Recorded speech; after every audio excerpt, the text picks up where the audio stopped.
Olá, sejam todos bem-vindos a mais uma edição do nosso CMI Podcast, às segundas, podcast da saúde, já, vamos dizer assim, tradicionalmente, às segundas da saúde. Sejam bem-vindos, Anderson Aquiles e Elisângela Nascimento, eles que já estiveram nessa bancada comigo. Hoje nós vamos falar de vacina, das arboviroses, da cobertura vacinal do município.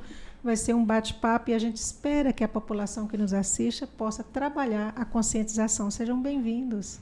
Muito obrigado, Elis. Agradeço pelo convite e pela oportunidade. Obrigada por terem aceitado o convite, estar aqui mais uma vez, tá? Muito obrigada pela oportunidade de estar aqui novamente. Anderson, você está na presidência do Comitê das Arboviroses. Como é que é feito esse trabalho e o que vocês acompanham? São os números? Sim, exatamente. Então, nós temos assim reuniões mensais.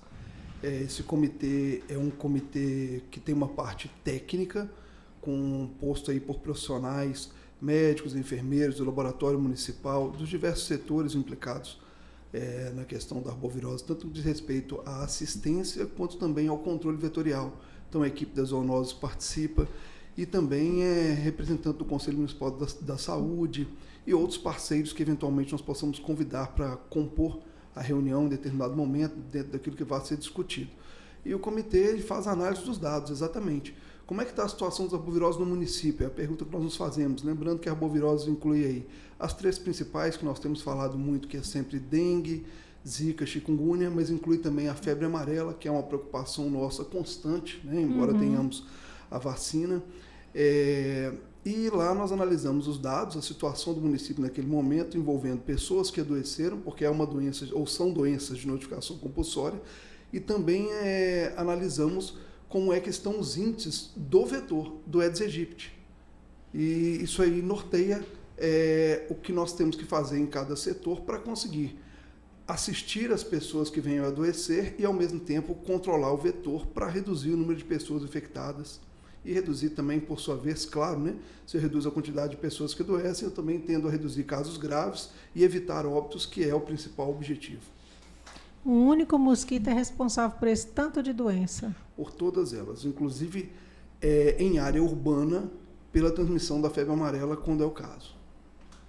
E acaba que, por exemplo, você está numa coordenação, mas implica também na sua, que é de vacinas, referência técnica lá nas vacinas, porque já tem vacina da dengue, já temos vacina da febre amarela consolidada no Brasil, mas o fato de hoje na saúde termos não quer dizer que as pessoas vão se vacinar. Que desafio!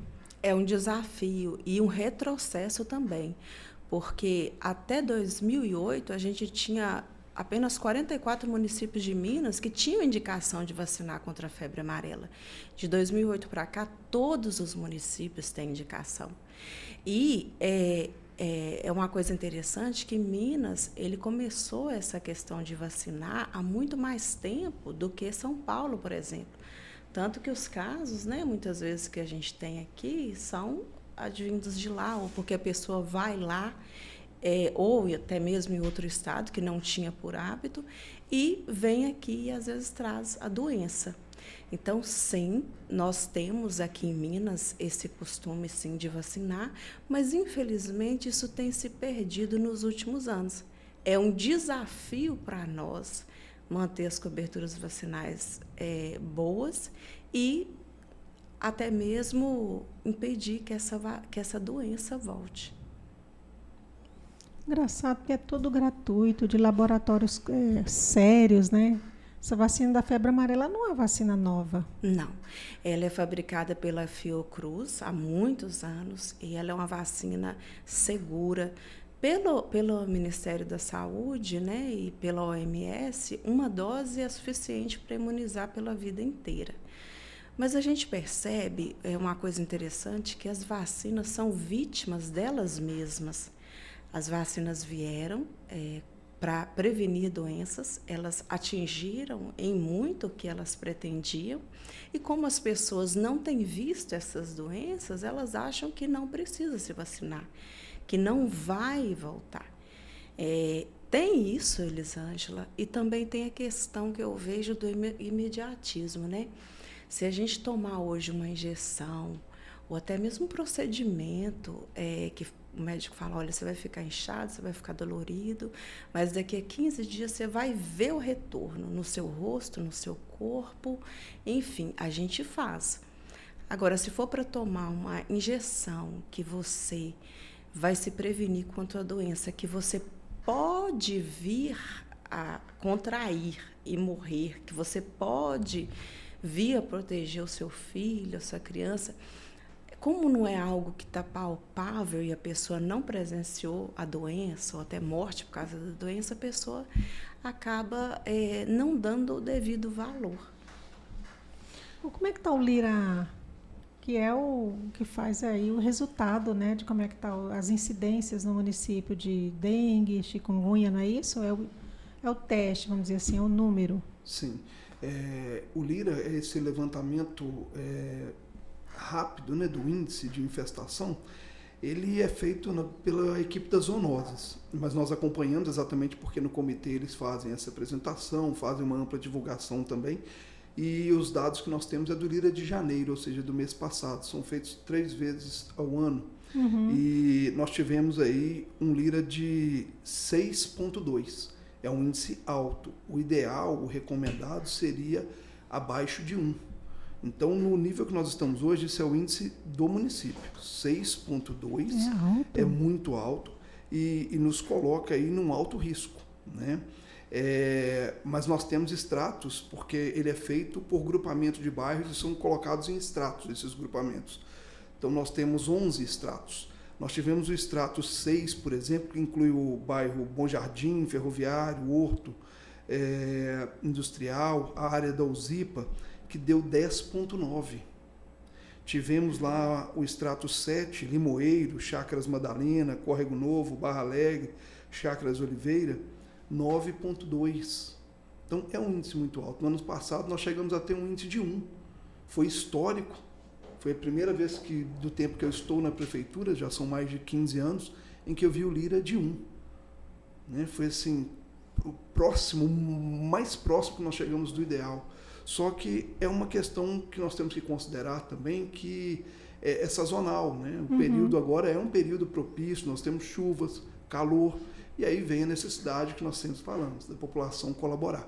O poder público faz a sua parte, mas cada um de nós, na sua residência, tem que fazer o papel ali de fazer as verificações que nós já sabemos, né? Os reservatórios, mais uma vez, o índice do Lira demonstrou que aproximadamente 50% dos focos estão, de novo, nos vasilhames. Então, são pratos de planta, vasilha dos animais, que as pessoas, às vezes, colocam a água para o animal, para o cachorro, para o gato, outros animais domésticos, e elas só completam a água sem lavar. E o ciclo do Aedes aegypti é em torno aí de 7 a 10 dias, você já tem um novo mosquito voando. E a fêmea põe em torno de 100 a 200 ovos a cada vez. Muito mosquito. Muito. Então, assim, esse trabalho tem que ser feito. Não é só jogar água fora. Tem que lavar o vasilhame, passar uma bucha com sabão, esfregar, para remover os ovos. Os ovos podem ficar ali por mais de ano, para eclodir quando a água chega. Então, isso é uma informação importante para que nós nos lembremos dos lixos que às vezes ficam acumulados no quintal ou jogados em terreno baldio. Né? As pessoas jogam uma tampinha de garrafa. É o suficiente. É o suficiente. Vira uma piscina para uma mãe mosquito, né? Exatamente, mais ou menos isso. Então, assim, chamar, né, a todos aí a responsabilidade. Porque eu não tenho que pensar só na minha pessoa, né, no meu adoecimento, mas em todos. Quando eu me protejo, eu protejo o outro, e aí eu faço um link com a questão da imunização, que vale tanto para a febre amarela quanto para a dengue, agora que também já tem a vacina. Vacinar é uma questão de responsabilidade social, não é uma proteção do indivíduo, ela é uma proteção da coletividade. Uma pessoa protegida protege 10, 15, 20 outras pessoas. Né? Então, são esses aí os dados. E nós temos que pensar numa outra coisa, Elis, porque quando a gente faz a análise lá enquanto comitê, não é só o índice de infestação e o número de pessoas doentes. Esse número de pessoas doentes, ele tem relação direta com o vetor, mas ele tem relação direta também com o vírus circulante. Chikungunya, até então, nós temos um sorotipo, um vírus circulando. Tivemos aí uma epidemia em 2024, predominantemente chikungunya, mas também com a dengue, porque começou em 2023 e cursou 23 e 24 epidemia de arboviroses, dengue e chikungunya. Zika, felizmente, tem bastante tempo que não temos. Febre amarela, não temos casos humanos confirmados. Mas nós temos aí dengue, nesses 2 anos, sorotipos 1 e 2 da dengue circulando sabidamente. Há bastante tempo não temos o sorotipo 3 e 4 circulando aqui na região e na cidade de Ipatinga. Porém, já temos informações, e isso provavelmente o Estado deve informar nos próximos dias aí, mas já há confirmação laboratorial na nossa região, ainda não na cidade de Ipatinga, mas na nossa região, muito próximo à nossa cidade, cidades vizinhas, com sorotipo 3 e sorotipo 4. A reintrodução desses sorotipos aqui na nossa cidade pode criar ou gerar um quadro de surto dentro de uma localidade ou mesmo de uma epidemia, como tivemos em 23 e 24. E sempre que há epidemia, há risco para casos graves e há risco para óbito. Então, mais uma vez, o nosso papel tem que ser feito no controle vetorial. A população não tem como controlar diretamente o sorotipo que vai circular, porque é até uma questão natural da doença. Mas ela pode ajudar, interrompendo isso, a cadeia de transmissão, limpando, prevenindo ali a proliferação do vetor e, naquilo que cabe, na faixa etária que está definido, se imunizando. E já está tendo vacinação de dengue no município? Sim, nós já temos, né? Neste momento, a indicação é para os adolescentes de 10 a 14 anos. Essa é a faixa etária porque o Ministério da Saúde preconiza onde tem mais casos graves, casos que têm internação, e pelos estudos mostrou-se que seria essa faixa etária. Então, são adolescentes de 10 a 14 anos. A vacina da dengue hoje, para essa idade, ela é de 2 doses, sendo 3 meses de intervalo da primeira para a segunda. E é muito importante o pai levar o adolescente para vacinar. Não só a primeira dose, mas as 2. A gente tem observado que, às vezes, o adolescente toma a primeira e não volta para tomar a segunda dose e acha que já está imunizado. Se uma vacina ela tem indicação de 1, 2 ou 3 doses, é muito importante seguir esse calendário, porque houveram estudos que comprovaram que a imunidade só se daria com esse esquema completo. Então, a gente pede que os pais levem esses adolescentes, 10 a 14 anos, para tomar a vacina da dengue, 2 doses. E se o seu adolescente já fez 15 e tomou a primeira dose, ele tem que completar. Ele tem que ir lá e tomar a segunda dose, sim. Então, a gente pede isso porque é uma vacina que foi tão esperada, ela é tão cara na rede privada, e quando chegou, a gente vê que a adesão não é tão boa, né? E aí a gente pede que os pais levem, sim, o seu adolescente para fazer a vacina da dengue. E essa vacina protege todos os sorotipos? Sim, os 4 sorotipos. Então, você imagina só a ferramenta, né? Além de todas essas ferramentas que o Anderson citou aqui, coisas que eu nem imaginava, né? A gente tem uma ferramenta como essa, que protege contra os 4 sorotipos o seu adolescente. Gente, é muito grave essa doença. A dengue também pode levar à morte. Com certeza. E a gente fica, assim, abismado dos pais não levarem. A gente observa também que alguns pais, porque realmente trabalham, está cansado, ou fala que vai levar nas férias, ou que vai levar em determinada época. Só que, às vezes, a gente não é diminuindo o cansaço e a sobrecarga dos pais, mas, às vezes, eles não têm a dimensão da consequência que o seu adolescente pode ter de ficar adiando essa vacinação. Olha só, o Anderson postou, né, pontuou aqui muitas coisas que a gente não se atenta. Essa questão dos PETs, por exemplo, eu tenho PET, é claro que eu troco a água, mas lavo, mas é uma coisa que parece ser simples, mas a gente não leva em conta, né, Anderson? Sim. E a vacina é, sim, uma forma de se proteger. E as pessoas não estão valorizando isso que elas têm. Nós temos a vacina em todas as unidades de saúde, nós temos profissionais capacitados para fazer essa vacina, e a gente tem observado essa baixa adesão dos pais, né, em levar o adolescente, que precisa de ter o acompanhamento do adulto. Ele não pode ir sozinho. O ideal é que ele esteja acompanhado ou tenha, né, uma liberação dos pais para fazer. Em alguns momentos, algumas vacinas elas são feitas até mesmo no vacimóvel ou na escola. A vacina da dengue, por enquanto, ela só é feita na unidade de saúde. Ela tem um cuidado, porque ela tem que ficar na temperatura ambiente por 15 minutos. Depois que o adolescente toma, ele tem que ficar 15 minutos aguardando para ser liberado. Então, às vezes, as pessoas desanimam por causa desse tempo um pouco a mais de espera. Então, ela tem um cuidado, sim, porque é uma vacina que ela ainda está em estudos, ela está nova, mas ela é segura. E aí os pais precisam, sim, se organizar e levar o seu adolescente para vacinar. Principalmente agora, né? Que estão para ter o carnaval, para passear, para viajar. Muita gente vai para áreas aí onde tem animais silvestres, né? Que é o caso da cachoeiras, que tem macacos, o Parque do Rio Doce tem muito, quem já foi lá. Sim. E tantos outros sítios aí com os encostas de mata, né? E às vezes a pessoa pensa, eu sempre morei na cidade, eu não preciso vacinar, mas você passeia, você viaja, você recebe pessoas de outro estado que podem não estar vacinadas, podem sim trazer, né, a doença até você. E também tem uma outra situação. A vacina, por que a meta por exemplo, eu vou dar o exemplo da febre amarela. A meta é 95% e não é 100%, porque algumas pessoas não podem se vacinar.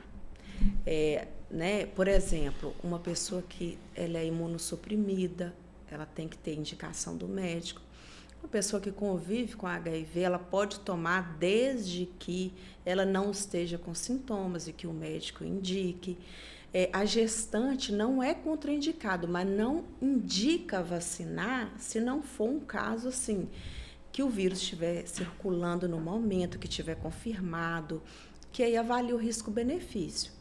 Então, tem essas situações, a febre amarela ela é indicada para a criança de 9 meses até a faixa etária de 59 anos. Né? Quando a gente fala de criança, a criança toma aos 9 meses e depois toma um reforço aos 4 anos. O adulto, né, geralmente, se ele tem apenas uma dose que ele tomou acima de 5 anos de idade, ele está imunizado. Se ele tomou uma dose antes de 5 anos, é importante que ele faça um reforço. Algumas pessoas que têm dúvida se vacinou ou não, ou porque não sabe olhar o seu cartão de vacina, ou porque o seu cartão de vacina se perdeu, ela pode procurar a unidade de saúde, porque no sistema a gente consegue verificar isso. Uhum. Mesmo se ela tiver nascido em outra cidade, em outro estado, a gente tem acesso ao sistema federal para analisar a situação vacinal da pessoa. Então, não tem justificativa para não vacinar, exceto esses grupos específicos.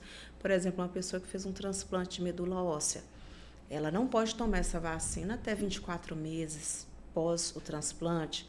Então, esses detalhes de alguns grupos que não é indicado tomar, é um grupo muito reduzido. E o nosso município, ele oferece também uma coisa que é uma coisa muito interessante.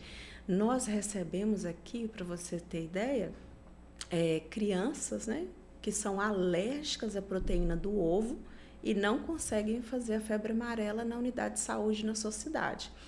Porque a febre amarela, por ela ser fabricada, né, cultivada em embriões de ovos de galinha, então quando a pessoa tem uma alergia grave, que é comprovada, né, a proteína do ovo, ela tem que tomar vacina no hospital. Uhum. E a gente aqui em Ipatinga tem esse protocolo. A pessoa que tem essa alergia grave, ela consegue, inclusive a gente recebe pessoas de outras cidades da região, para tomar a vacina febre amarela no hospital, assistida pelo médico, se aquela criança tem, né, alergia grave à proteína do ovo. Então, nós proporcionamos, né, enquanto da saúde pública, todas as formas da pessoa tomar a vacina e se prevenir. E a gente vê, às vezes, um descuido da própria pessoa, ou com aquele que ama, porque se eu posso me vacinar, mas se eu tenho uma criança de 5 meses em casa e ela não pode se vacinar, que ela não é indicado, eu tenho que me vacinar para proteger ela. Se eu não vacino, eu não estou cuidando dela. Né? Igual ele falou, é uma questão, uma proteção social, mas às vezes a pessoa, para chamar um pouco a atenção da pessoa, a gente cita quem está perto. Você tem, às vezes, um parente que está tratando com CA, ele, às vezes, está com imunidade muito baixa. Né? Se você toma as vacinas, você está protegendo ele também. E aí a gente vê isso e vê, às vezes, uma falta do cuidado da pessoa com ela mesma, né? De não se cuidar porque acha que nunca vai passar por aquilo e que aí não precisa se vacinar. E isso independe de qualquer questão, de qualquer posicionamento. Nós estamos falando de uma forma de imunidade, de você adquirir imunidade grátis. Tem na unidade de saúde. Agora, a gente está tendo atendimento no Vacimóvel, né? O Vacimóvel, essa semana, ele está em vários bairros, está fazendo atendimento. Vai estar, inclusive, aqui na Câmara, amanhã, né? Vai estar aqui na Câmara. Amanhã, dia 10, está aqui na Câmara. Não é específico apenas para o servidor, mas para aqueles que virão aqui, que estão passando pelo centro. Tiver esquecido a carteirinha, não tem problema, que no sistema, dentro do Vacimóvel, o pessoal acha a sua ficha, não é isso? Isso mesmo. Então, não tem desculpa. Se você sabe o seu número de CPF, se você tem um documento, não tem desculpa. Pois é, o número do SUS acabou de mudar, agora é o número do CPF, né? Facilitou mais Facilitou ainda. Muito. Porque tinha que ter a carteirinha de CPF, a carteirinha de RG, a carteirinha do SUS, e agora unificou o número e eu vi esse anúncio do Ministério. Você vê como é que o Ministério está fazendo de tudo para tirar as barreiras do acesso das pessoas? Né? E o Vacimóvel é uma forma dessa, de tirar a barreira. Uma pessoa que às vezes trabalha aqui no centro, não tem condição de ir até a unidade de saúde, né, por causa do horário, ele pode, por exemplo, horário estar do aqui almoço, amanhã. vem cá rapidinho, está aqui no estacionamento da Câmara. Exatamente. Vocês falam uma coisa que me deixou curiosa. Quando a gente cuida da população, e não especificamente da pessoa, é porque o mosquito, ele nasce sem o vírus, aí ele pica alguém e adquire esse vírus? Existe esse tipo de transmissão ou não? Quando ele eclode aí no ovo, ele já nasce potencialmente... Sobre a febre amarela, eu não vou saber te dizer com precisão se já existe essa possibilidade, mas em estudos em relação à dengue em si, já foi comprovado que alguns mosquitos, né, alguns Aedes aegypti, já ao eclodir, já carregam ali o vírus. Mas assim, independente disso, né, o controle aí é importante, mas o que você trouxe é importante, porque eu já ia dizer sobre isso aqui mesmo, eu ia pedir um espaço para falar sobre qual é o papel da vigilância epidemiológica, né? E quando a gente fala em vigilância epidemiológica e vigilância em saúde, ampliando ainda mais, em termos de doenças transmissíveis, nós temos que entender que existe aí uma cadeia de transmissão e nós vamos atuar nessa cadeia de transmissão. Então, uma forma de atuar na cadeia de transmissão se é uma doença transmitida por vetor, eu vou combater o vetor. O Aedes aegypti aqui no caso, que serve para todas as arboviroses, incluindo a febre amarela. E também, nesse raciocínio, porque se existe possibilidade do mosquito eclodir e já carregar o vírus, a maior parte não é assim. Ele precisa ter uma pessoa infectada que ele vai picar, adquirir o vírus para transmitir. É o caso da leishmaniose. O caso da leishmaniose. E mesmo as próprias arboviroses em si, como eu estou dando aqui exemplo, tivemos estudo que mostra nesse sentido, mas a maior parte não. Então, a imunização entra como essa ferramenta. O indivíduo protegido não vai infectar o mosquito que poderá infectar outra pessoa. Então, é muito importante, de novo, a palavra, ou a frase, né, de responsabilidade social de cada um. E é assim, a gente critica tanto, às vezes, o poder público. Muito, porque, a claro, população só sempre cabe crítica, porque todos crescemos com crítica, mas tantos direitos aí colocados, postos aí, Elisângela colocou isso aqui muito bem, e as pessoas não buscam. o acesso, não há falta da vacina, ela está disponível. Então, chamar a atenção de novo para isso. E aí, Elis, eu quero falar uma questão aqui que não sei se a gente entraria nesse ponto, mas já vou antecipar. A gestante. É muito importante pensar na gestante. Quando se pensa em arboviroses, a dengue, a chikungunya, hoje nós sabemos que se a gestante adquirir no final da gestação, isso afeta o bebê, né? O bebê, sim. Zika, não temos o Zika circulando hoje, mas se circular, nós vimos aí o que houve. A questão da microcefalia, o risco que há para o sistema neurológico. A dengue para gestante, a chance de complicar é maior do que para a pessoa que não é gestante. Então, assim, entra aí esse nosso compromisso de proteger essas pessoas, os imunossuprimidos, as gestantes, e a pessoa também pode, de forma simples, se proteger, que como nós já explicamos aqui pela interrupção de cadeia de transmissão, protege a todos, que é utilizando repelente. Então, um instrumento simples, o uso de repelente. Nós falamos do sorotipo 3 e 4 circulando aqui na nossa região, ainda não de uma forma muito ampla, né? É uma confirmação laboratorial de 2 casos só até agora, em cidades distintas, um sorotipo 3 e outro sorotipo 4. Mas no país, e agora é um período de carnaval, as pessoas viajam, nós temos circulação ampla desses outros sorotipos. Aí só para explicar, né, porque às vezes a pessoa que é leiga não vai entender o que é o sorotipo. A gripe nós não temos vírus, vários vírus, e mesmo já tendo tido gripe uma vez, podemos ter de novo. Com a dengue é assim, são vírus diferentes, né? São como o mesmo vírus, mas com uma modificação que permite que a pessoa contraia a doença novamente, né? E aí a pessoa, ao viajar, ela pode tomar e deve tomar esse cuidado do uso do repelente para se proteger e para quando retornar para a cidade não contribuir para a reintrodução do sorotipo. Então isso é importante. E aí protege, por sua vez, contra a febre amarela também no uso do repelente, ao adentrar as matas, para ir fazer as caminhadas, né? Então é essa compreensão desse ciclo de transmissão que nos ajuda a prevenir e proteger a todos. A febre amarela, ela é diferente, a silvestre e a urbana? Sim, nós temos a febre amarela. A silvestre é exatamente porque circula naturalmente naquele ambiente ali silvestre, né? Com um outro vetor, um outro mosquito, e a nossa preocupação muito grande com os primatas não humanos. Então você citou aí a questão dos macacos, é uma outra forma que nós temos de vigilância e de prevenção. E é bom que a população se atente a isso, é divulgado, mas nem todos têm conhecimento que ao encontrar um macaco morto, um primata não humano, em qualquer área, né, sobretudo em área urbana, é preciso comunicar ao controle de zoonoses, porque é o que nós fazemos aí, a vigilância das epizotias, é chamada uma epizotia.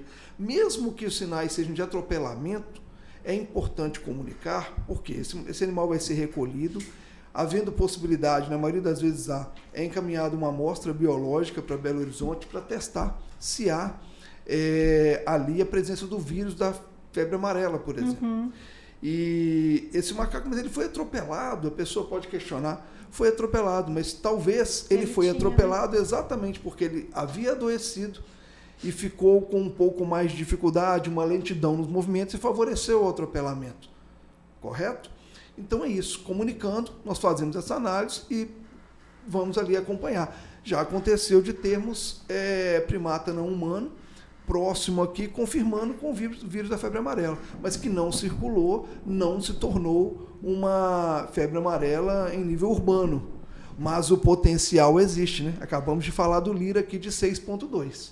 Então, o macaco não é o vilão, né, Anderson? Ótimo, importante, Elisângela. O macaco não é o vilão. Então, outra questão importante de frisar para a população. Eu ia falar também que é porque é para evitar da população achar que a gente está incitando a ser agressivo com o animal. Isso, né? De maneira alguma. O animal tem todo o direito de estar ali, circular. Não precisamos matar nenhum macaco, agredir, nada disso. Se ele for encontrado morto, é uma outra situação. Tá? E nem todo macaco tem o vírus da febre amarela. Tanto que nós fazemos, esse ano mesmo já tivemos epizotia, no ano passado testamos vários e todos não deram negativo. É importante, né, reiterar isso. Ele é um alerta, né, Anderson? ele é justamente para nos ajudar a fazer E esse essa protocolo já vigilância. existe, independente de qualquer coisa lá na vigilância, que eu já entrevistei o pessoal, eles fazem mesmo o teste. Se encontrou o animal, eles fazem, independente de achar que tem ou não tem. Exatamente. Isso acontece tanto com os primatas não humanos quanto com morcegos, por exemplo, para a questão da raiva, né? Então, é um procedimento natural, é um protocolo. E aí o que a Elisângela já falou, imagina, se nós começarmos a afastá-los também, nós vamos deixar de ter aí uma espécie de termômetro, porque ele é isso, ele é um termômetro, ele é um alerta. Se você começa a encontrar vários animais mortos, isso vai chamando a atenção, né? Agora, se a população começa a matar, isso começa a nos confundir. Então, olha, isso já atrapalha. Porque vários animais estão sendo encontrados mortos. Foi verificar, é uma questão de violência contra eles. E isso pode gerar uma invigilância, né? Olha, é mais um animal. Mas apesar de que nós devemos aqui destacar que esse mais um animal aqui não significa, né, que se pode fazê-lo. Mas é uma questão mesmo de proteção. Ele é um parceiro. Ele vivo ali, circulando na área dele, sem agressão, ele é importantíssimo para a gente. Então, protejamos os animais da cadeia, e nos protejamos. Né? É um sistema vivo. É um sistema vivo. Nós temos que enxergar isso. É uma perspectiva que a gente está precisando avançar. Porque até os próprios vírus e bactérias, nós costumamos vê-los como vilões, mas tudo faz parte de um sistema vivo. Nós vamos, obviamente, nos proteger, temos inteligência para isso, tecnologia hoje para isso, mas é importante entender e respeitar. É um ecossistema. O sistema é todo vivo e ele precisa estar em equilíbrio, né? E isso é algo aí que a gente tem que... Gostei muito da palavra termômetro, né, pro animal. E só porque ele estava falando da febre amarela, eu gostaria de reforçar, a maioria das pessoas já sabem, mas se vai viajar, vacine 10 dias antes, pelo menos, tá? Isso é muito importante. Às vezes a pessoa precisa tirar um cartão, né, cartão internacional de vacinação para poder viajar também, que é exigido. A pessoa, às vezes, a pessoa ainda não teve orientação sobre isso, mas precisa tirar esse cartão. Ele tira através do .gov dele. Se ele já estiver vacinado, se ele não tiver, ele tem que vacinar no mínimo 10 dias antes da viagem e proceder. Então, qualquer dúvida, procura a unidade de saúde. E uma observação também é que, na última situação, né, que ocorreu lá em 2017, 2018, nós tivemos casos da vacina em dose fracionada. Por quê? Porque não tinha vacina para todo mundo, então precisou-se fracionar essas doses. Ou seja, a pessoa não tomava ali, mas não era uma dose inteira, porque precisava se imunizar muita gente. E, na época, orientava-se que daí a 5 anos a pessoa tinha que vacinar, porque era só por um período ali, porque não tinha quantitativo de vacina para todo mundo na época. Porque foi a época que teve, né, a questão... Eram as filas imensas, isso, né? Aí o povo desesperou para vacinar. Aí já não tinha para todo mundo. E aí fez isso. Então, quem tomou a vacina lá em 2017, 2018, tem que procurar a unidade de saúde, porque se ele tiver tomado a vacina fracionada, ele tem sim que tomar a dose inteira agora. Principalmente quem tomou em São Paulo, que teve essas doses fracionadas. E no protocolo está escrito se foi fracionado ou não? Não, cartão não tem, no né? cartão não tem. Então, na dúvida, é melhor a pessoa tomar. Ir lá, porque a chance de ter sido fracionado é grande. Então, Minas também fracionou? Fracionou, mas foi mais São Paulo, principalmente São Paulo. Paulo. É importante que quem tomou nesse período, 2017, 2018, volte a tomar mais uma dose, aí fica imunizado para o resto da vida. Sim, é muito importante pedir, né, que a equipe de saúde avalie cada situação. A questão do idoso, por exemplo, a vacina ela não tem a indicação hoje para pessoas de 60 ou mais. Porém, não quer dizer que é contraindicado. A pessoa pode, sim, se vacinar, principalmente se tiver em uma situação, né, de bloqueio, né, que é quando tem a epizotia. Porém, tem muito idoso que tem dúvida se ele deve ou não vacinar e profissional de saúde também. Então, um idoso que ele aparece para tomar a vacina, ele deve ser avaliado pela equipe, ver as condições de saúde dele. Uhum. Se ele tiver a condição de tomar a vacina, ele pode sim tomar. Então, tem que ser avaliado pela equipe de saúde dele. Pessoal, vocês acham que a Covid marcou a vacina da Covid marca um período da nossa atenção em relação à vacina, porque antes todo mundo tomava tudo. A gente no hospital, nas primeiras horas de vida, já toma uma vacina. Ninguém entra na sala de parto para reclamar, e umas gotinhas nos olhos, né? Todo bebê. Ninguém reclama, todo mundo sai de lá vacinado. E aí, depois da Covid, com esse número de fake news absurdo, de que a vacina ia matar as pessoas, todo mundo que infarta, eu já espero. A atribuição imediata, que é porque a pessoa foi vacinada. Infelizmente, essa questão da desinformação ela já existe desde antes, né? Que achava-se que a tríplice viral causava autismo. E aí, depois percebeu-se que não, que era uma espécie de fake news mesmo. A epidemia ela veio para reforçar isso em algumas pessoas, em alguns que já tinham um pensamento anti-vacina.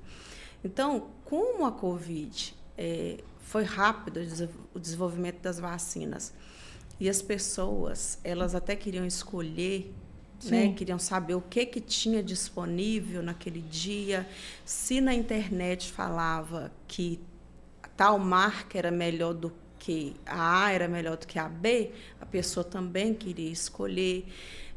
E aí, como foi tudo muito assim, chegava e queria saber o que tinha hoje, como se fosse um self-service. O que tinha disponível, tinha o medo de vacinar misturado com o medo da doença.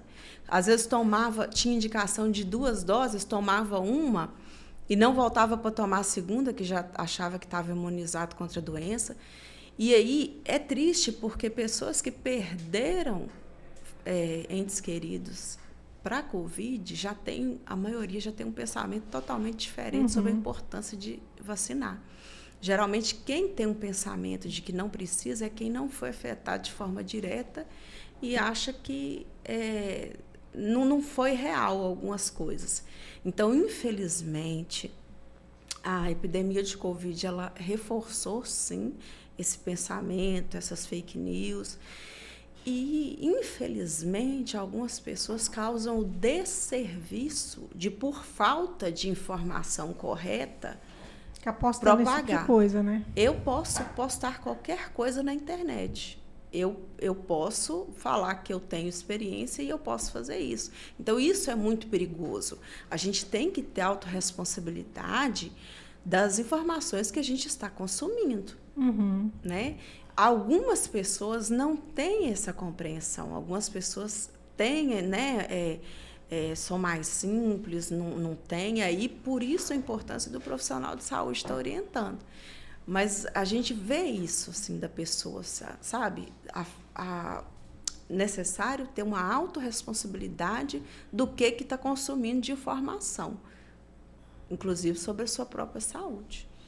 É uma questão mesmo que ela está colocando ali de senso crítico, né? E nós temos que ensaiar isso.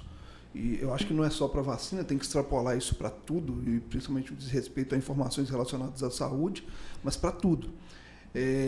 A pessoa recebeu uma informação no celular, ou ao verificar, né, porque às vezes ela não recebe, ela busca, porque não é só aquilo que nos encaminham, há também publicações que nós buscamos, e nós sabemos aí que existe possibilidade dos algoritmos que vão formando um perfil.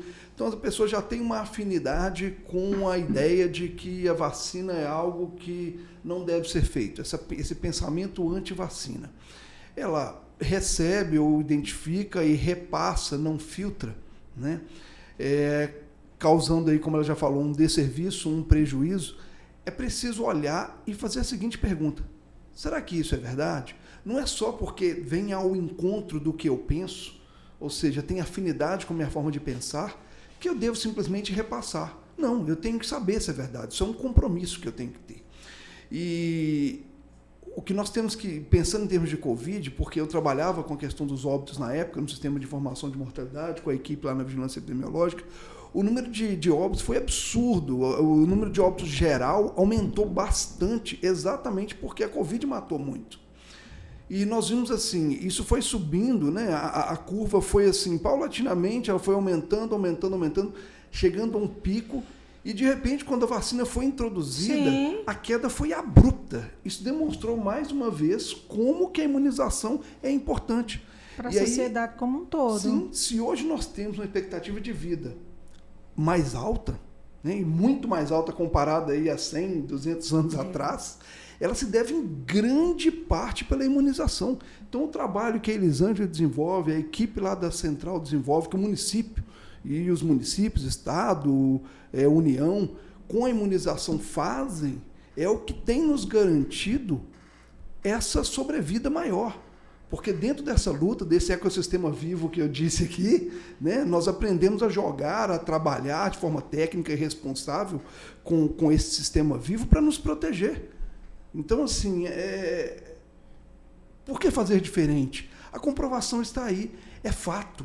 Então, por isso, isso que se faz hoje aí, é fato ou fake, né? É muito importante esse trabalho da imprensa, né? O podcast que traz aqui a possibilidade de esclarecimento. É isso, é fato ou é fake? Se é fato, vamos repassar. Se é fake, retenha e esclareça. Se tem dúvida também, não repasse. Não repasse.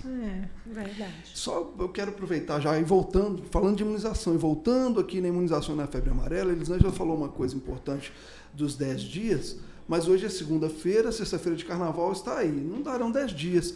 Então não vou vacinar, eu vou vacinar quando eu voltar. Não, imunize-se de uma vez, pode ser que você fique por mais um tempo onde você está indo, na viagem. Já imunize agora, porque quando retornar o sistema já estará preparado, protegido, e enquanto isso já dei uma dica aqui, utilize o repelente. Então vacine e utilize o repelente. Dá tempo de se vacinar. Mas eu vou viajar no sábado, vou vacinar na sexta. Vacine, não há problema. Ela só está explicando do ponto de vista técnico que quando é uma viagem programada e havendo tempo, a informação chegando a você, vacine-se com 10 dias de antecedência. Sobretudo para áreas que são endêmicas, que normalmente o vírus circula. Né? Mas, se não deu tempo, vacine-se mesmo assim. E use o repelente. Tem vários países, né, do México, Cancún, vários lugares que você tem que vacinar. No aeroporto, já, se você não tiver com a vacina em dia, volta para trás. É a questão do cartão que ela falou que é exigido, né? É exigido o cartão internacional para fazer essas viagens. E, às vezes, a gente vê que algumas pessoas não têm orientação sobre tirar esse documento no .gov. E aí os nossos profissionais das unidades de saúde orientam, mas é a própria pessoa que tira, que hoje tudo, né, quase tudo é feito pelo .gov. É porque a senha pessoal, né, de cada .gov, né? Exatamente. Não tem como. A gente presta orientação, mas é a pessoa que faz. Agora, é interessante isso que ele falou, né? Então, a vacina no braço e o repelente na mala. Ótimo. Isso mesmo. Ótimo mesmo. Já dá para pedir na secretaria lá de comunicação para fazer um post, hein? Vacina no braço e o repelente na mala.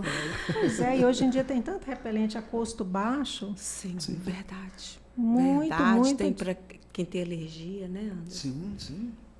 Não há motivos para não fazer uso. Se cuidar, né? Isso. E até uma das orientações é de vestir roupa que cobre mais nesses locais, mas a pessoa vai para uma cachoeira, ela não vai se cobrir.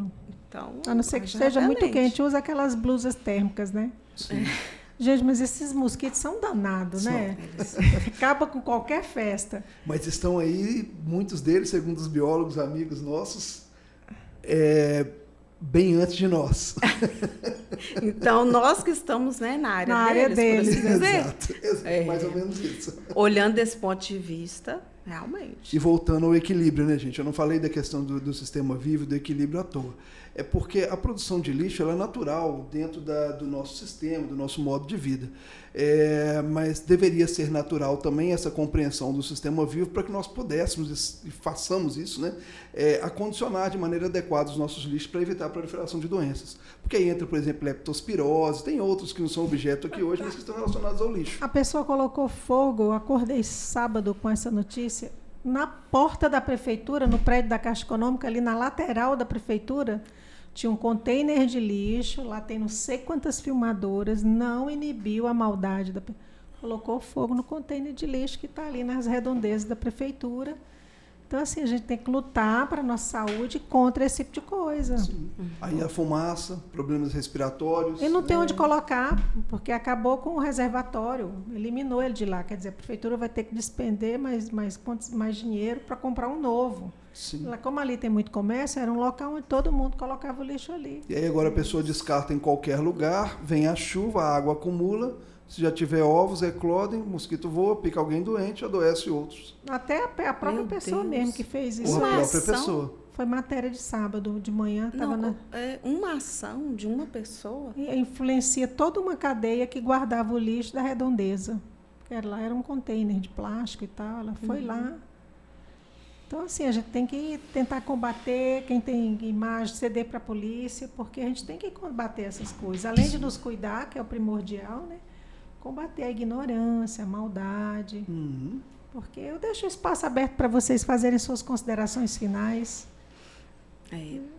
Bom, eu acredito que seria até repetir, né, o que já foi falado, mas é incentivar as pessoas a se vacinarem.